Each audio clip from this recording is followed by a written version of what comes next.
Hello and welcome to the Today is Your Day show. I am your host, Jonathan Davis, and I'm so excited and elated that you decided to join us today on this wonderful Wednesday to talk about some issues or to talk about things that will uplift or just real talk. So get ready to enjoy, get ready to be involved, and get ready to participate.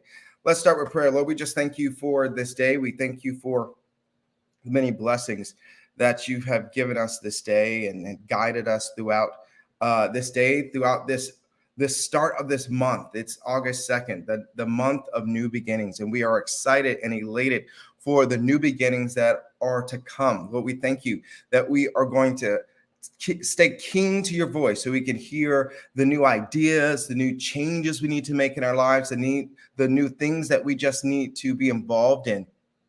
We are expecting greatness out of this month. This is a special month, and we're just going to enjoy it. But we're going to enjoy it in you. Lord, touch each and every person that watches this show. Let there be something said, or let their life be changed by something that they hear, or just being involved and connected with Today is Your Day. Lord, you told me to do this show. We are doing it, and we are being obedient because you told me obedience equals success. So we thank you for your love. We thank you for your blessings, and we thank you for all that you're giving us in our lives. In your son Jesus' name we pray. Amen. Again, we are so excited that you decided to be a part of us today. Because guess what? Today is your day.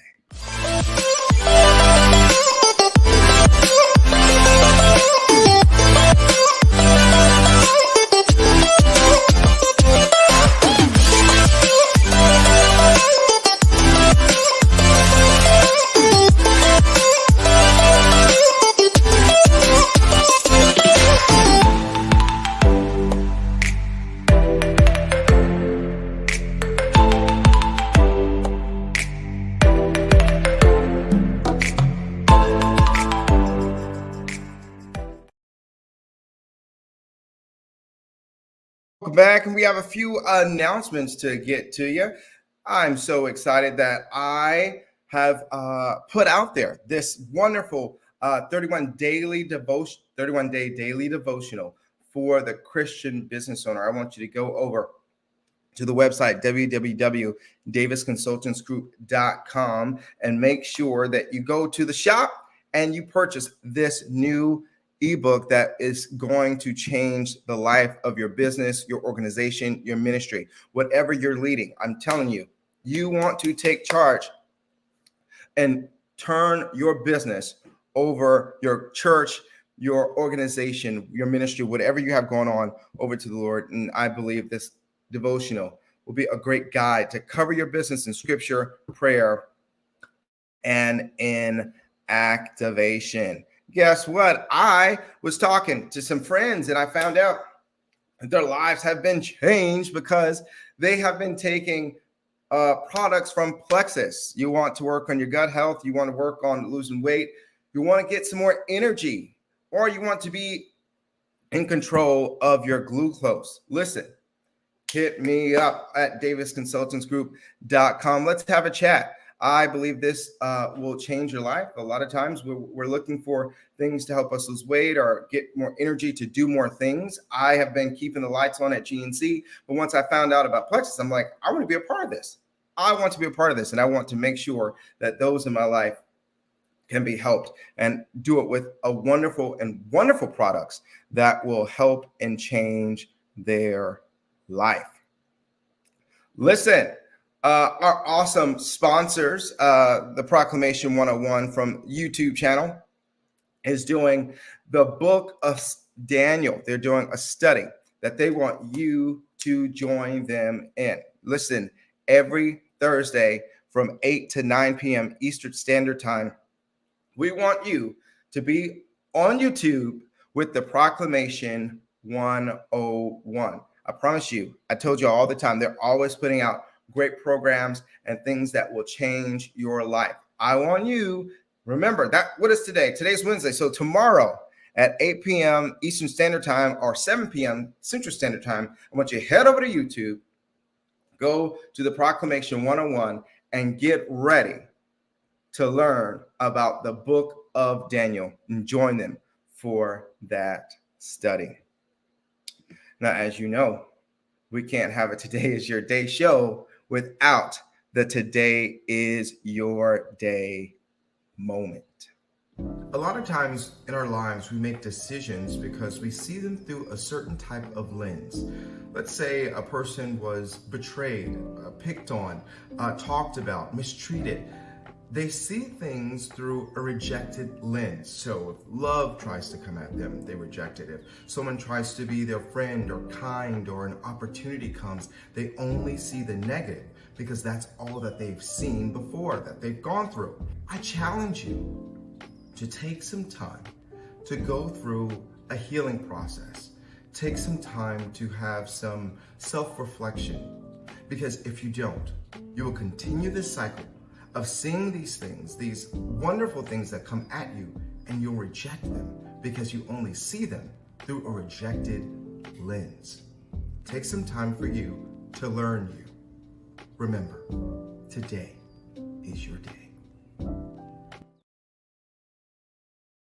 I want to thank Young People Nation Podcast, who sponsors the Today is Your Day show moment. I'm Eugene Perry. I'm Donna Perry, and we're the host of Young People Nation podcast. We know that mental health is way too stigmatized. Young people are hurting. They are in dark places, just wanting to feel heard. That's why we're bringing no judgment conversations with the guests who have been there, done that, and want to share their experiences in an environment with transparency, healing, and safety. So tune in and subscribe wherever you listen to podcasts. And just remember, there's always hope.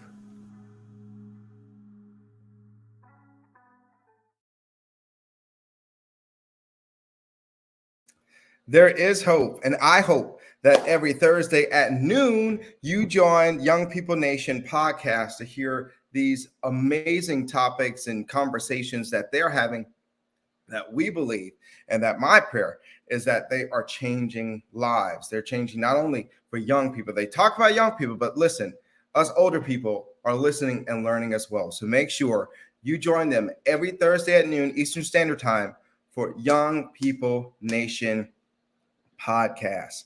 I definitely want to thank everybody that is joining the show today. Let me go over to the comments and say hello to everyone. We got Jiskar, we got Danielle Hayes, we got Anthony Davis, Antoine Wallace, we got Proclaim the Word, and Kimberly Scott. Thank you all for being a part of the show today. Listen, if you are with us and watching, listen, I want you to put in the comments that you are here, because we want to know that you are with us today. I am so excited and elated about our guest today.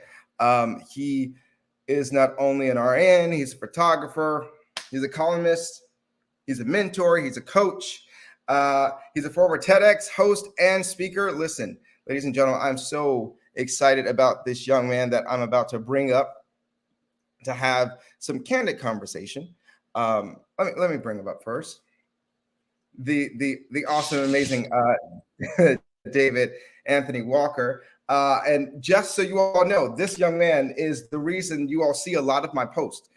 He used to, well, still does at times, mentor me and tell me, hey, you need to do this. You need to step out there and do that. And I'm just so elated that he took out the time to join us on the Today is Your Day show. And I want to welcome Mr. David Anthony Walker to the show. Hey. Something I didn't say that you would like for people to know about you. I gave a big introduction, but you may know something more about you that I don't. What was funny is that you said all that, and then the guy shows up in a black t-shirt. I don't think I think that was. It's okay. It is all right. We're having a conversation. This is all of our shows. So hey, if people are at home watching, you're talking. You took out time to talk to me in the car. We're good. And so we're talking today. As I always tell people, this show is not just for entertainment.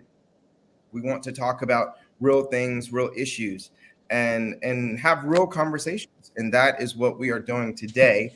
Brother David is coming here. We're talking about the Black community and what he has on his heart about the Black community, and wants to share his views on things that he sees and that I'm sure a lot of us can connect with and that we see. But there's always something that can be better. I can't see you. Is that me? Is that on my end? We can see you. Oh, okay, great. All right, good. I can hear you now. Okay, all right. I got nervous for a little second, but it's all good. We're going to be good. Wi-Fi and internet's going to work today. It's going to work today. And so, nice. I don't know if you wanted to get started on talking about our Black community. Mm-hmm.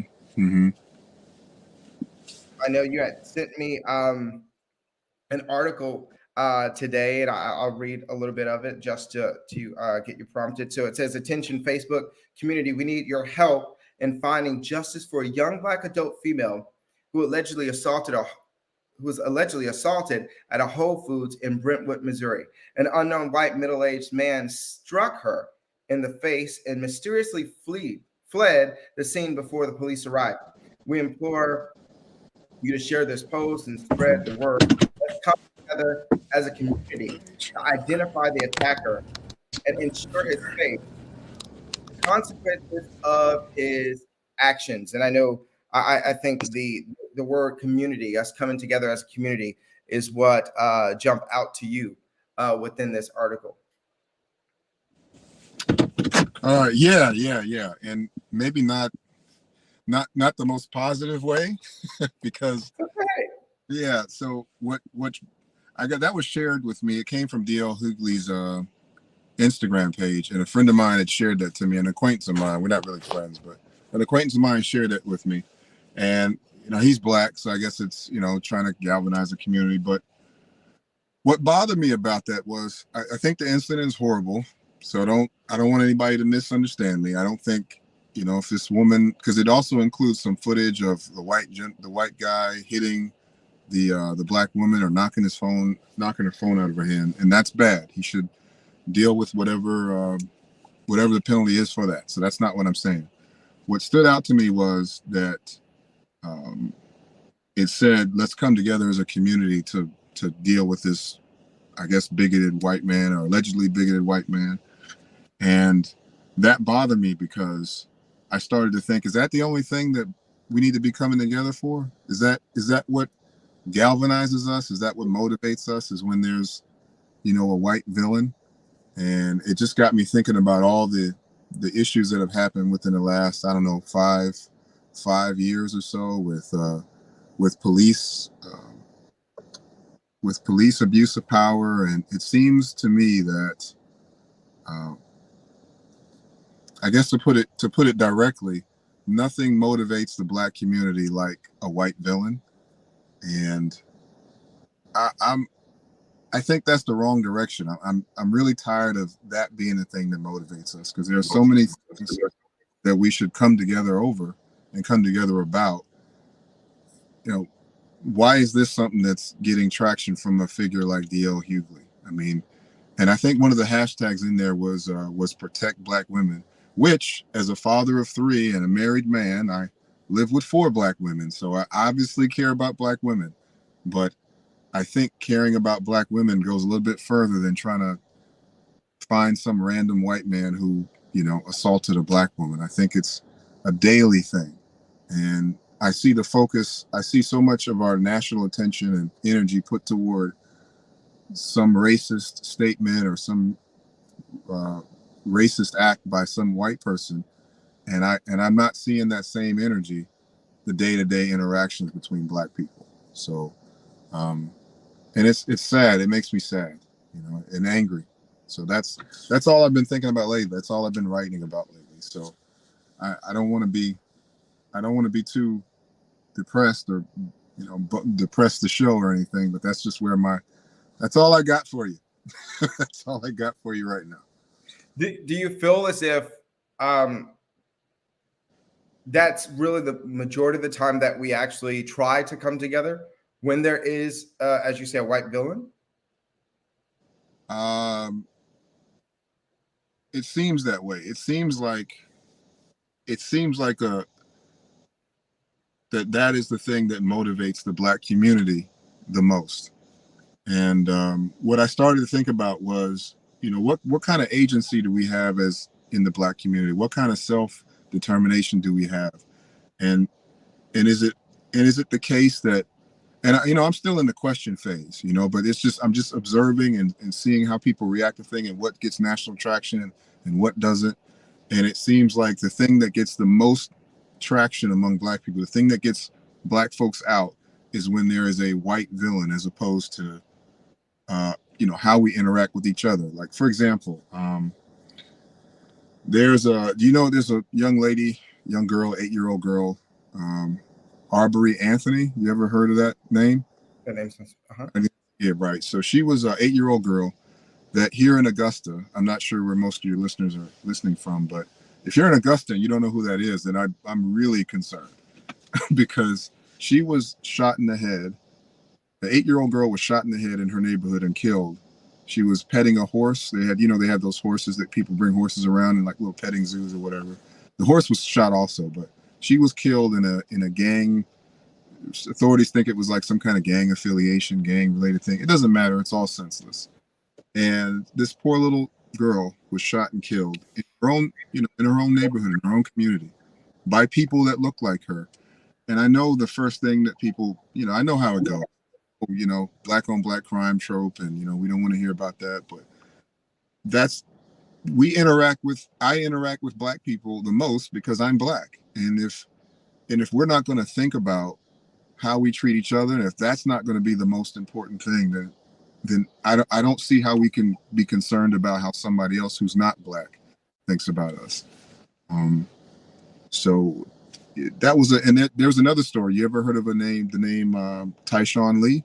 I only know these names because I write about it, but Tyshawn Lee is a 9-year-old Black kid in Chicago that was executed by a gang member who happened to be Black also, and in a Black community. And it just didn't get the same national attention, and it didn't get the same, I didn't see the same Twitter interest. I didn't see the same social media interest that I did for, like, say, a George Floyd. And I think it's because when there's a white villain, it's like that. That's the thing that motivates the Black community. And I just think at some point, it's got to stop being about they and start being about we. That's not my line. A friend of mine, Keith Jones, came up with that little phrase. So if you decide to splice it, give him credit for it. But I really liked it. But that's just where I'm at right now. And I hope more people start thinking about we and stop worrying so much about they, or stop getting so, just like that post from D.L. Hughley. It said, Black female, white male. And I'm like, if you wouldn't have put white male in that, would that have been the same? Would this have even made it to your post feed? But it's like, oh, a white male hit you. So now that's attention. Now, we've got to combat this racism, as opposed to, all the issues of domestic violence that happen between us and how we treat, don't get me started on how Black men treat their Black women. We if we're going to protect Black women, it goes a lot further than trying to hunt down some random bigot, if that makes sense.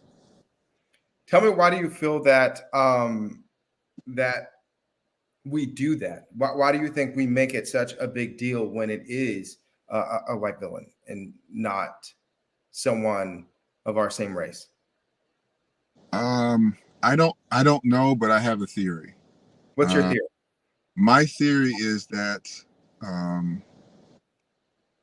that the Black community, if I was to talk about the Black community as just one person, as if it was just one entity rather, is that we get our sense of value from white people.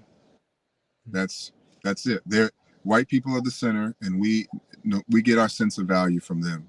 How a white person treats a Black people. And part of that is because of the numbers. I mean, they make up, I don't know, roughly 60% of the population. We're like 13. You know, so yeah, of course they're going to be, their perception is going to create a reality for everybody. But I think it goes further than that. I think we just get our sense of value from them. And, you know, when we say Black Lives Matter, I mean, who are we talking to? I know my life matters. I know your life matters. I know my kids' life matters. I know my brothers and my sisters' life. So who are we talking to? You know, we're talking to them. But I think what we're missing is, if we're asking other communities, and I know we're a big American family, we're all American, I get that, but there's still tribalism in this country. People still click with people that they share identities with. I think if we're going to ask other people to consider how their thoughts and their actions impact Black people, then maybe we should consider how our thoughts and actions impact Black people. Maybe we should do that. And if we're not, if a Black kid can go and shoot somebody, if a Black boy can go and shoot a little girl, and you know, and he can do that, or if he can kill a Black boy, if he can execute a Black boy, and he can even bring himself to do that without fear of being completely ostracized in the Black community, shunned, shame. I mean, like, what, you know, I don't think that gangbanger would dare go to some suburban area and just randomly shoot somebody, because he knows, you know. But you know, the things that we do in our own community, the things we do to people that look like us with just impunity, like the way we treat each other, the way we talk to each other, you know, the way we rap about each other. You know, I'm rambling a little bit because I'm still in the brainstorming phase of all this. But, you know, if you can, there's a word right now where the young rappers are using, ops. Have you heard it? Ops. I'm not hip. Yeah, that's cool. I'm not hip either. I'm 43. I just turned 43. I'm not hip. So, Late birthday. Thanks. And what it means is, it means opponent or opposition. It means like your enemies. Mm-hmm. So rappers use songs. You hear these young rappers say, "Oh, my ops, I'm about to, you know, pop off on my ops, yada yada yada." Well, what race do you think they are if they're rappers? What race do you think, if you had to guess? Do you think they're Asian? Right? So we're creating a whole slang term that vilifies other people that look like you, you know, and it's like, why isn't that an outrage? Why isn't you know, I love hip hop. You know, I grew up with it. My first album was B.I.G.'s Life After Death. That's the first rap album I ever got. I grew up in Germany, so that's the first album I was able to get. So I get the energy, I get that, and one of my favorite rappers is Jay-Z. I'm sure everybody knows who Jay-Z is. Mm-hmm. And he had an album with another artist that everybody knows, Kanye West. They had an album together called Watch the Throne. I don't know if you've heard of it, you've listened to it. But in one of the songs, Jay-Z says, "You gonna make me go to your crib where your mama at." Dude, you're a billionaire. Why are you talking about murdering somebody's mom in a song? And how is that gonna influence young Black boys, young impressionable Black boys who are already struggling with their identity and, you know, masculinity and, you know, all the things that young people struggle with? How is that going to impact them? And then if the same person will turn around and talk about entrepreneurship and Black excellence, and I'm saying, okay, this on the same album. You know, what are we doing to each other here? You know, what? So I want to spend more time. I want Black people to spend more time talking about us and what we can control and what we can change, as opposed to looking out and seeing, I can't make all the racists go away. I can't make people not hate Black people. And if I can't influence a young Black boy who looks like me, who is from where I'm from, who I can identify with, who has similar struggles to me, if I can't convince them to not kill somebody, if I can't convince a young Black boy not to impregnate 2 or 3 Black women and not take care of them, if I can't convince a Black woman to try to be a little bit more discerning when you're choosing a life partner, when you're choosing somebody to procreate with, if I can't do that, what am I supposed to do about white people? what am I supposed to do? You know?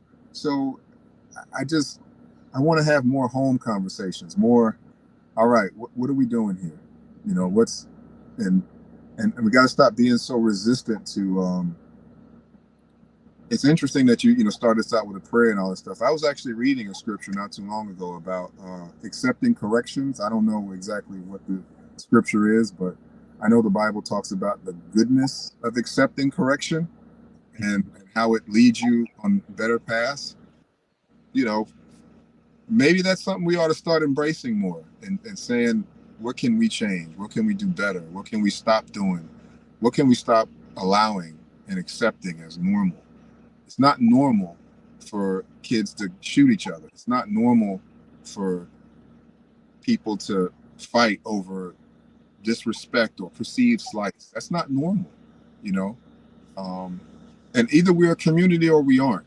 You know, I can already hear, the rebuttals is like, he's, Uncle Tom, you get all that stuff. But it's like, well, either we're a community or we're not. Either we're connected or we're not, you know?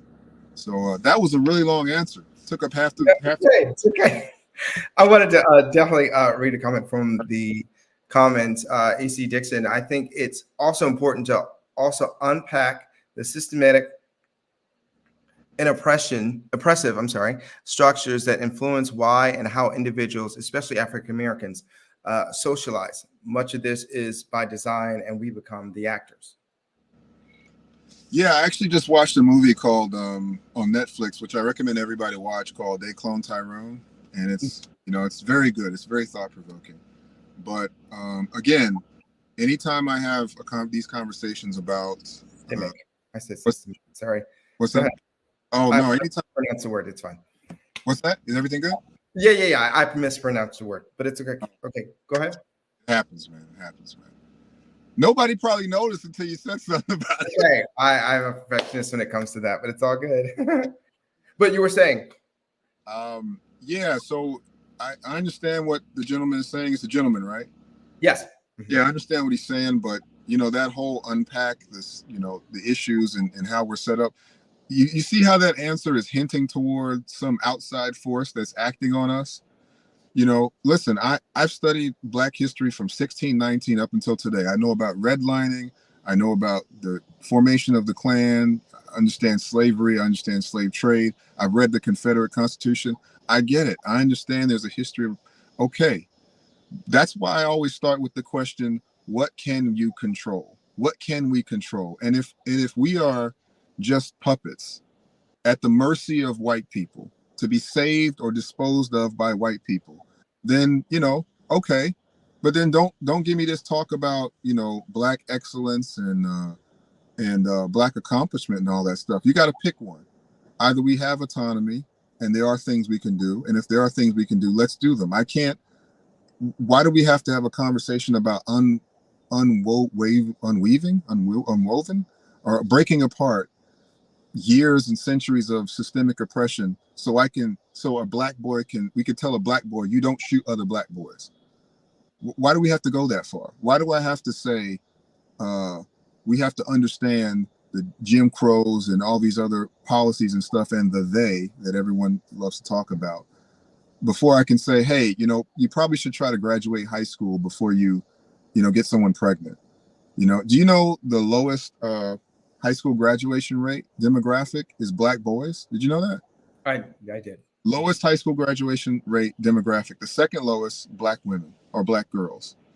Did you know that one of the leading groups dealing with obesity is Black women? And I know that's sensitive because, body positivity, I get it. But if we can't if we can't talk honestly and deal with and solve what we can solve, address what we can address, if we can't do that, then having these conversations about systemic this and that, that's not going anywhere. You can understand the history all you want. You can't let boys have music pumped into their heads that is making them think about violence, sex, and drugs all the time and expect them to come out of that. So talk about that. In the same way people are outraged if you use the wrong pronoun or if you use the wrong, whatever. We have a culture of shame that exists right now. You can get shamed for doing certain things. What I'm saying is, why can't we point the shame that's already out there toward things that are actually hurting us? Mm-hmm. So don't tell me you have to understand all this other stuff and unpack this other stuff. If I misgender someone, there's a consequence for that. If I use a homophobic slur, there's a consequence for that. There's a social consequence for that. There can be an economic consequence for that. Right now, if you snitching is a thing. Snitching, that word, you've heard that word, snitching, mm-hmm. and I'm attached to that. So if I'm in my community and somebody kills somebody and I want that person to be held accountable and removed from my community, I'm considered a snitch. So there's shame attached to what I did, but why don't we direct the shame where it belongs, to the killer? Why don't we shame that behavior? We can do that today. You don't need to study. You don't need to read all Ta-Nehisi Coates' books, which, by the way, are great. You don't have to read all the books to know that let's shame that, So, yeah, that's another long answer, but yeah, that's okay. my thoughts on that. We have Kimberly Scott that said, what is it that we can control? Because there is something.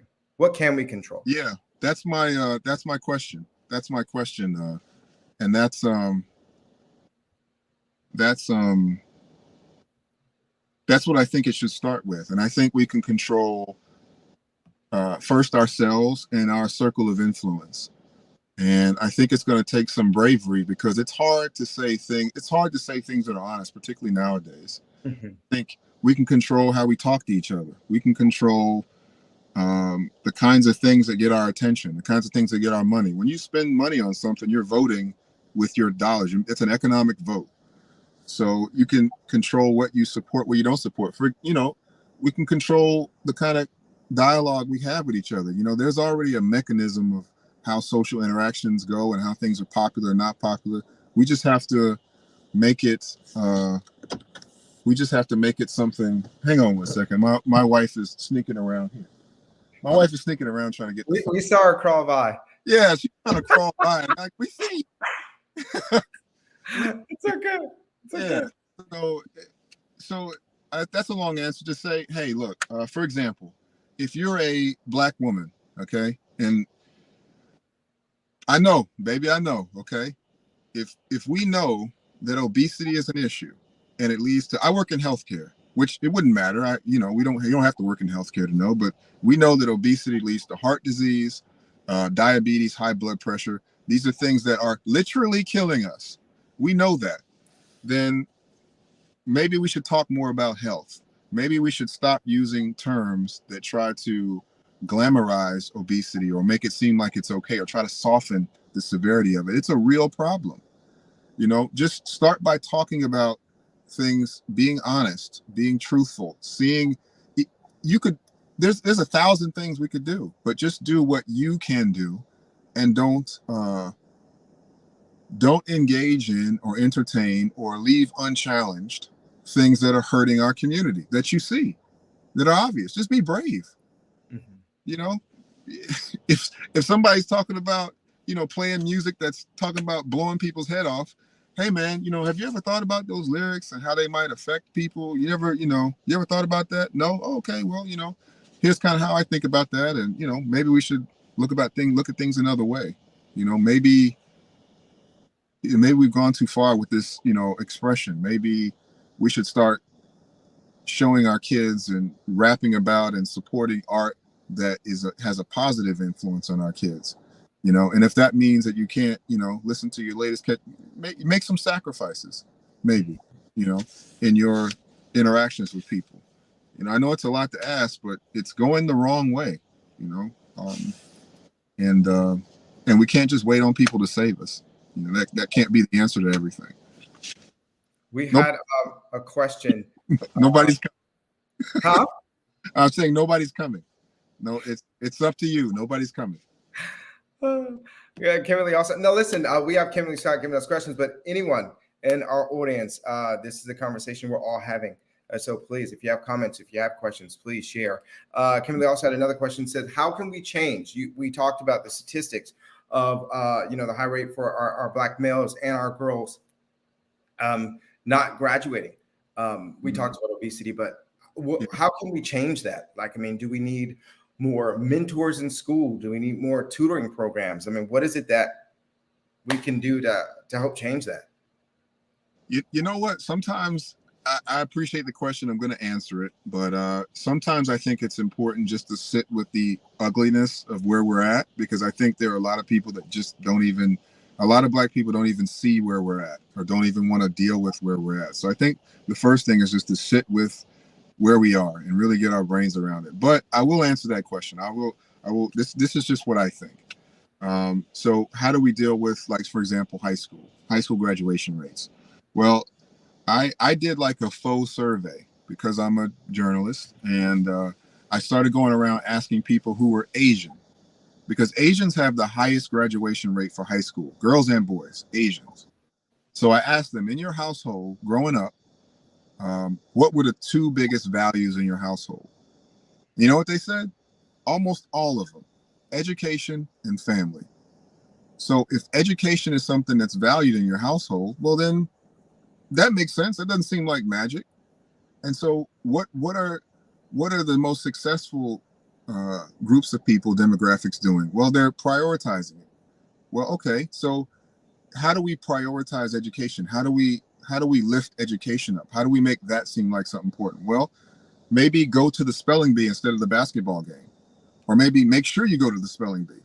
Maybe you go to your school and you say, hey, I want the biggest trophy to go to the academic people and not the athletes, or maybe make them the same size. I'm not here to pit one against the other, but it's almost like asking me, because we all have values. I had a friend of mine, Ted McClyman, who runs a financial planning business company. And he said anytime he meets with his clients, he can tell what their values are by looking at their bank account and seeing, and he could tell exactly what their priorities are. And so if education is your value, what can you do? It could be going to the school and buying books for the kids. It could be buying trophies, buying awards, setting up your own spelling bee. Whatever it is, whatever you can think of, as long as your priority is education, I think we're creative enough to come up with it. I don't think the issue is the ideas. I think the issue is the motivation, because you can get 2,000 Black people out. Again, if a cop shoots somebody, I can get 2,000 people in a park, but can I get 2,000 people in a park for a spelling bee? Can I get 2,000 people in a park for the honors day? Honors day should be packed. My kids are honor students. I'm fortunate enough that my wife is Nigerian. She's foreign. Education was paramount in her life. I consider myself more of a journalist than an academic, but education and learning is a big deal in our house. So that's what they absorb. So if there's a award ceremony in your school, go to it, clap, cheer, show the kids that these are the priorities that we have. This is what we value, because I know people that have graduated from high school 20 years ago, and they will show up to that homecoming football game, show up to the daggone honors day. Right. Why, that's just me throwing something out there, that you're already going to stuff. I didn't have to tell you to go to the football game, so the kids who are playing football see, oh, all these guys with these old, Leatherman jackets are showing up and they're happy. And this is what I should be doing. There's no wonder that the Black boys think that this is the way to go. This is where to get all the attention. Give the academics the attention, give the people that are going to share some of that attention with them. It's like I said, the paths are already there. We're just putting the energy in directions that aren't serving us. The energy's already there. We're already spending money. We're one of the demographics that spends some of the most money. That's why people sell stuff to us. It's already there. It's just, do we want to do it? Does it matter? And what I think is, if I was white coming up here saying this, and I was like pissing people off, saying it in a negative, hurtful way, I guarantee you I'd be motivating people. I guarantee you this will go viral. Racist journalist in Augusta says Black people are going in the, you know what I mean? But I'm saying it out of love and as someone who wants to see Black people do together. And it's whatever, whatever. Well, I'm going to read this from our comment section. Yeah. So we can continue seeing your awesome Black face. Can you turn the light on? Awesome. Yeah, there he is. There he is.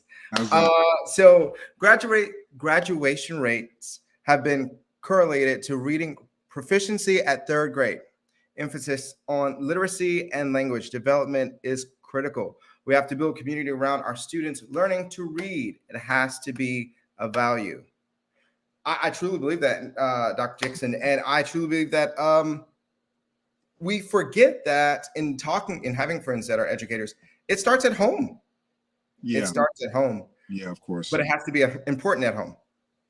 Yeah, but and the thing is, we have to talk honestly about how the home is built, and that is like, it's almost like this is how it works. If you and me are hanging out, right? We're hanging out, a bunch of guys having a good time, having drinks or whatever, and you got a friend who sleeps around, who is just out there having a good time. We got to have the courage to say, hey brother, what you doing? What's going on? And that might cost you something, but there are things that we're already telling him. There are things that we tell each other that we try to, correct each other on, but it's got to be focused on because that build, if you got a friend that's out there, just out there doing all kind of stuff, what do you think is going to happen as a consequence of that? This story is the same story over and over again. Mm-hmm. You get someone pregnant. It's not a serious relationship, single parent household. We know the risks go up. I'm not saying our Black women aren't doing Herculean things out there. They are, but the statistics are what they are. We know the risks go up. So how do we stop the single parent households? How do we stop the broken? I'll put it like this, the broken households. Well, it starts with the sexual behaviors. It starts with who are you sleeping with? Why are you sleeping with them? And if people start attaching, and maybe, I'm going to go out on a limb here and say, maybe we should start putting some shame on this, because another question I asked when I was doing my little survey, and I asked the same people who are Asian, I said, well, what were the things that were prioritized in your household? And they said education and family. And I asked, well, what were the things that were shamed in your household? And all of them, teen pregnancy, that's shamed. Well, we shouldn't shame people, David. We shouldn't shame people. Of course we should. We do it anyway. We're already shaming people for certain activities. You're a sellout. You're Uncle Tom. That's shame. You're a bigot. That's shame. You're a racist. You're a coon. That one is horrible. But we say that all the time. So let's not stop shaming now. Let's just redirect the shame to things that we want to get rid of in our communities. Instead of, it's like we want to pick the low-hanging fruit. Somebody says, some white guy says the N-word. Oh, we got to get over there and say that. But your homeboy sleeping with like 10 women, you don't say anything. Your homegirl is sleeping with whoever, and you don't say anything. Why? Where this is going to go. So let's start being honest. We've got, if we're going to ever overcome our history, overcome all of the barriers that we have got to do something. We can't just wait to be saved. We have to do something. So, and it's going to be hard. It's going to be difficult. And the question is, do we have I know we have the energy. I just don't know if we have the motivation. And lately I've really been getting discouraged because I'm not sure we do. I don't think we do. So another long answer. Yeah, it's okay. We're having a conversation. That's good. We have a comment from Anthony Davis. We need to turn inward within our communities to correct the negative influence, Black on Black crime, gun in our community, health issues impacting us, etc., as opposed to looking outward to blame others, white people. Create awareness via churches and community leaders. Yeah. Your thoughts on that? Yeah, I agree. But it can't be. It can't be just somebody up there, in front of a church or whatever. It can't just be somebody saying, "Oh, this is bad," and reading statistics. it's got to be urgent. It's got to be with the same urgency to where if some videotape was leaked of Donald Trump using the N-word, it's got to be that kind of urgency.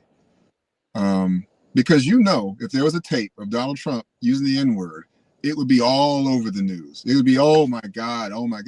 But it's got to be with that same urgency. It's got to be a cultural thing. It's got to be we're tired of this. We're tired of being unhealthy. We're tired of being undereducated. We're tired of waiting on somebody else to do it. It's you. It's you. And you know what? I actually was playing with an idea, right? This is again still theory, right? Still theory. All right. But there are blacks that are doing very well. I'm very fortunate. You're very fortunate. You got a nice shirt on. I'm assuming you're doing well. Yeah. Yeah, I'm doing very well. My wife's doing very well. My daughter's starting college this fall. She was accepted. Go Dogs. Yeah, so I'm very fortunate. But I think what it's going to take is cultural sacrifice on an individual level, people having hard conversations and being honest with each other and just really breaking the same patterns and shaming things that are not serving us. But I think on a larger scale, it'll take something like all middle class and upper class blacks moving to the most violent, most poorest areas and that are black in America. And I think that'll serve us for a couple of reasons. One, it's because we have the financial resources to invest in these areas. But two, we have the social skills. We have the social awareness to share it with less fortunate black people. And I think that's going to come at a cost. Because if I move my family to a poor, high crime area, my kids are going to be at risk. My wife is going to be at risk. But I think that's what it takes on a mass level, because, nobody is coming to save us. No one's coming to undo, even if we had reparations, which is a very popular thing among certain groups of blacks. Even if you gave every black person in America $1 million, what do you think would happen? You think everything would be fixed just like that? Of course not. No, there's no amount of money that could fix this. There's no amount of money that could even address what was done to black people. It was horrible. It was absolutely horrible. I mean, 400 years of enslavement, followed by 100 years of terrorism at the hands of the Klan, followed by 50 years of voting and housing segregation. I know it all. I'm surprised that we're even at the point we're at now, but that is, and I know I told you yesterday I wasn't feeling hopeful, but actually I am now. Awesome. I am now, because the distance we went from 1619 to 2023 is remarkable. We just have a little bit more to go. We just have a little bit more to go. It's possible, but people have to change their attitudes. We got to stop. If you got to find older black people and you got to listen to them. You got to find people. Older people got to listen to younger people. Younger people got to listen to older people. We got to accept criticism. We got to stop playing these game with words, trying to make things sound cool when they're not. There's nothing cool about like syrup. A lot of rappers rap about syrup. That's codeine and cough syrup. That's a drug. It's addictive. It's not cool. Stop making it cool. There's nothing cool about, carrying a glizzy and waving a camera waving a firearm in a camera. That's not cool. Stop making it cool. Stop attaching all of this edgy, oh, he's a gangster. I said on Facebook like maybe 2 days ago, we should replace the word gangbanger with serial killer. And that's because gangbanger has like an edgy, almost allure to it. It's like, ooh, it's kind of dangerous. And that's why young boys are attracted to it, because it's, Al Capone, it's tough. But if you say serial killer, oh man, that's despicable. That's deplorable. Well, yeah, so is being a gangbanger. So is being a gangbanger. And I had a guy, actually a black person, actually go back and forth with me about why I shouldn't have said that. What are we doing? What are we doing? I don't know. And you know what? This actually reminds me of something. This is how my brain works. It just rambles. So forgive me. You're good. Conversation. But I was reading about a case like last 2 years ago about a guy named Brandon Bernard. You ever heard of him? That name doesn't sound familiar. Yeah, so he was sentenced to death for murder that he was involved in 20 years ago. It's a black guy. I know we're running out of time, so I'll be brief. Good. But, we have at least 9 minutes. Yeah, so he was in part of a group, let's call it a gang, but a group of guys. They kidnapped, murdered, and set on fire a couple of youth pastors. And so how the murder happened was one of his friends or his associates shot both of the victims in the head. He doused them with some accelerant and lit them on fire. The reason why, and this got national attention because people were trying to save this guy on death row and get him, instead of the death penalty, get him life in prison. And the reason was because he wasn't the one who shot him, he was the one who set him on fire, thinking they were dead. And the dispute was maybe they actually weren't dead at the time where he lit them on fire, making him culpable. And this case got national attention. Even Kim Kardashian was pleading for this person to get off death row and to be given life in prison. So it got a lot of attention. And what bothered me about that was I'm saying, I don't care if this guy gets the death penalty. You killed two people. But because of the criminal justice system and the history of the criminal justice system and the bias, it was like, again, a white villain. So this is the thing that gets our energy. Meanwhile, our black boys are not graduating high school. Meanwhile, our black women are not graduating high school and are struggling with obesity and are struggling with domestic violence. We've got grandmothers that are living in communities where gunshots are flying everywhere. And we're worried about, and this story gets national attention for a person who committed a crime and who killed two people because the race is involved. So we've got the energy. It's just, why are we putting it there?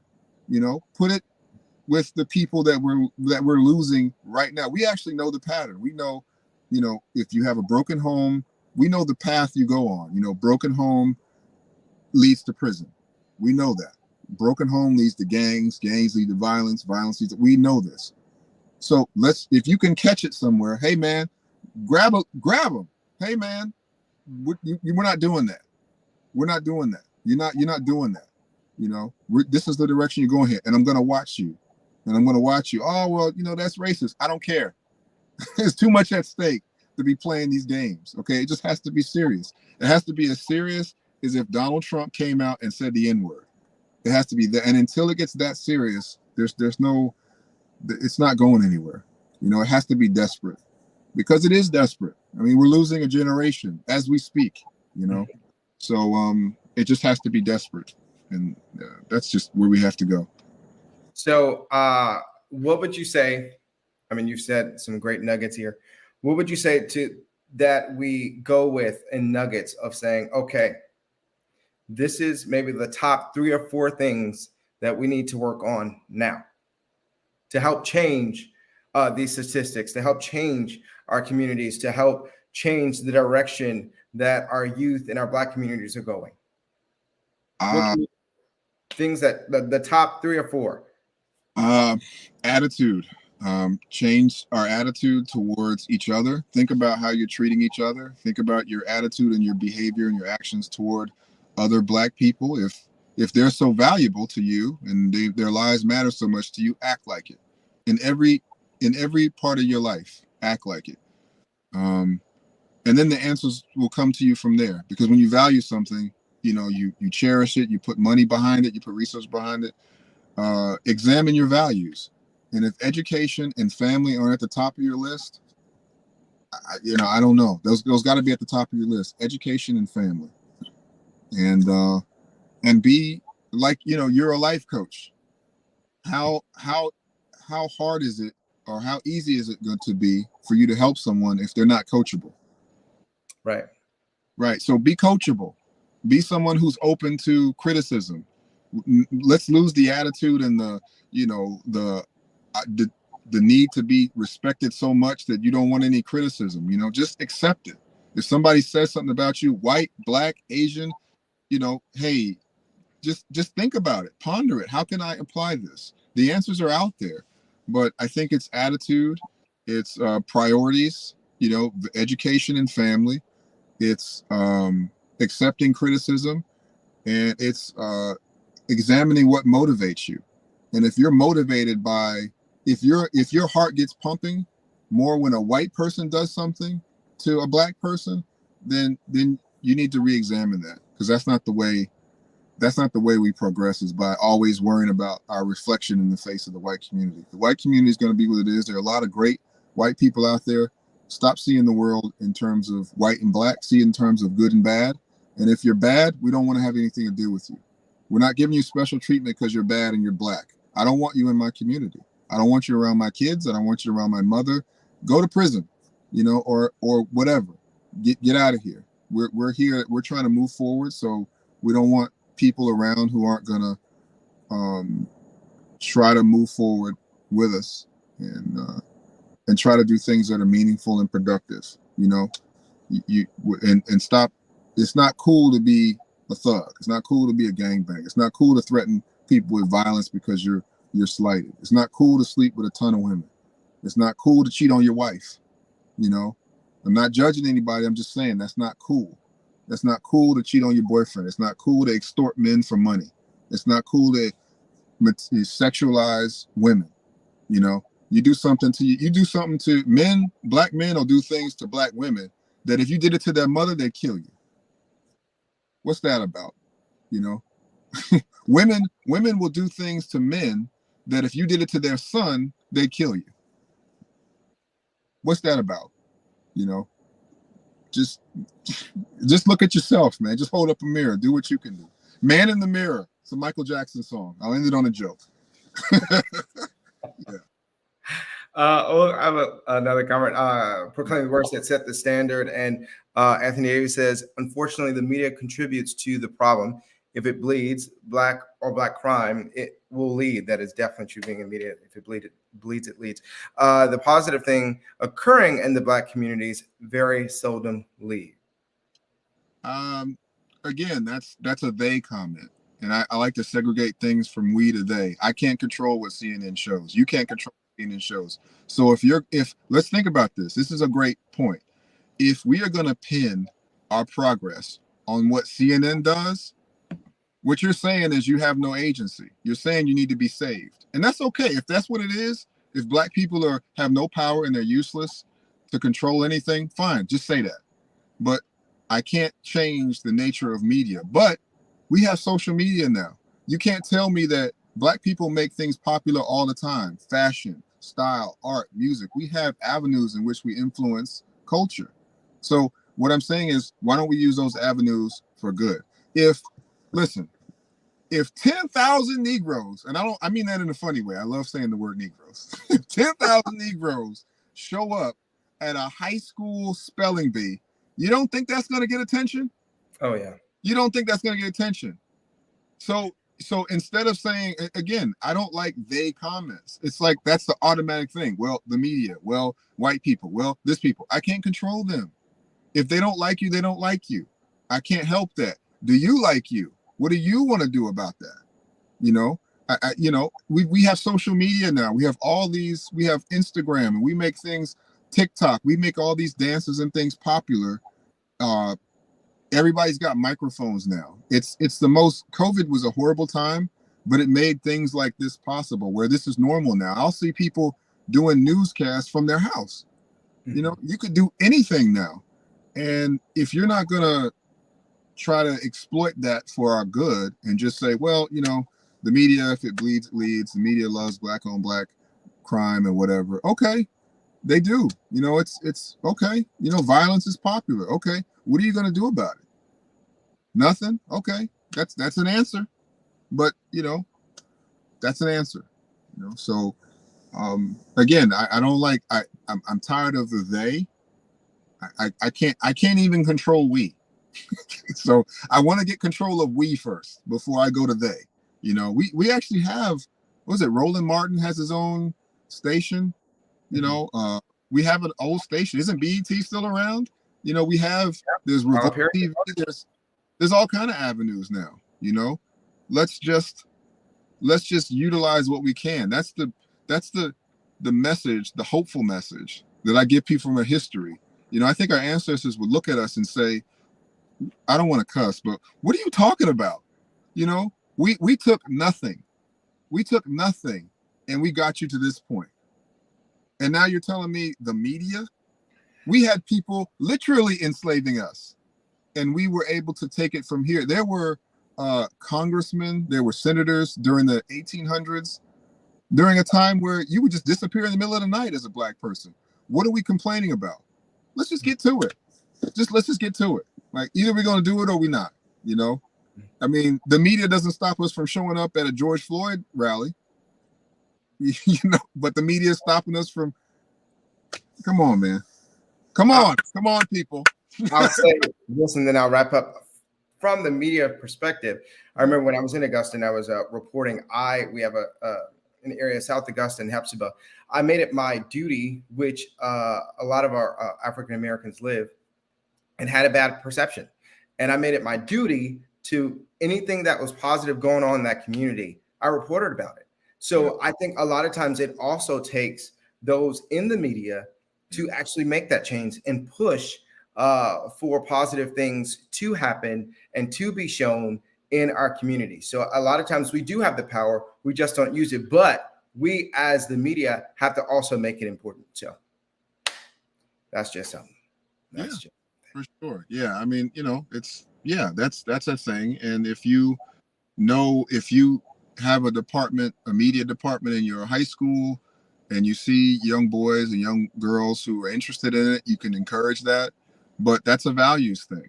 You know, if everybody's showing up at the football games and not the debates and not media day, then that's not valued. Our kids aren't getting that attention for that thing. So, but you know, again, CNN and Fox News and MSNBC, they don't have as much control as people like to give them. Oftentimes what they do is I'll watch a whole newscast and I'll see them actually reporting from social media. Here's the trending topic of the day. Here's what's being shared. Here's what's being talked about. So again, if you're, as soon as you start talking about you've already lost. You've already ceded your power. And if we're just going to cede our power to white people and to media and to special interests, if we're just going to cede it, all right, then we gave up. Just say that, you know. But I don't, you know, and I think we're actually headed in that direction. That's where I'm kind of sad. But I think we could do more if we just have the courage to do more. And that's the only question that we have to really ask ourselves and be honest about it. Well, this has been eye-opening and encouraging and even positive on really just being candid and having that conversation that we need to be having, and then having solutions. So we definitely thank you for nuggets of giving us solutions to get in our communities, get in our schools, and say, hey, you know what? Understanding that we all play a role. We all play a role. And as Kimberly said, one person can make a difference. But if all of us are one persons, we can change. We can change the world. But it's up to us to step out and do it. So we definitely thank you. We definitely welcome you back on the show to have even more candid conversations. We thank you for... Before you ask me to come back. We thank you for starting in the daylight and working right into the night. As you sit in your car, preferably you turn the light off when you get out so your car can start in the morning. But we thank you for being a part of Today Is Your Day show. And I want everyone to understand it doesn't have to be your birthday for you to understand, to know that today can be your day.